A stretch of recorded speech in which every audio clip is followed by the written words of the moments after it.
Thanks, Pete. Hany? Thank you, Al. I think as far as top priorities for Hermosa Beach residential neighborhoods and residents in the city, I think one of the top priorities that I have for the City Council to be considering right now, but it's not on the list, so we'll get to it in the next question, is the ES power plant.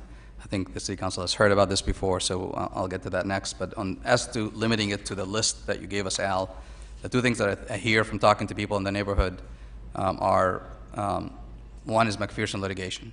I know you've heard a lot about it over the last 10 years or so.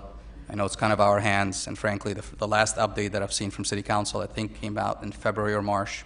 So our information, the city residents' information that we have is at least 6 months old.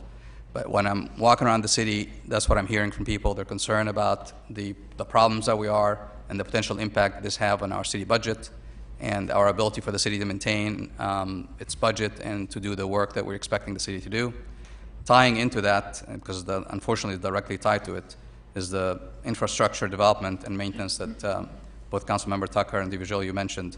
Again, when I talk to the neighborhoods, they tell me about the street paving, sewer repairs, speed bumps. This is things that they've gone and asked the City Council to do, and it goes into schedule for something we'll get to in the next 6 months or the next year.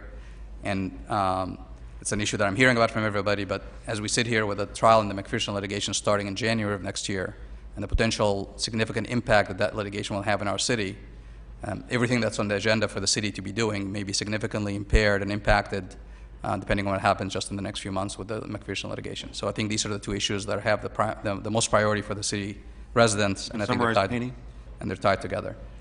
And then one other thing that I wish we would have is the environmental sustainability plan. I think that's important.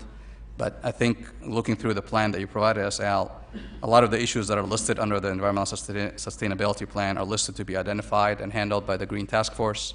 And it's my understanding that the Green Task Force is currently either non-existent or in the process of rejuvenating again, because a lot of the people that were in the existing Green Task Force have not renewed their membership. Thanks, Hany. Thank you. So we'll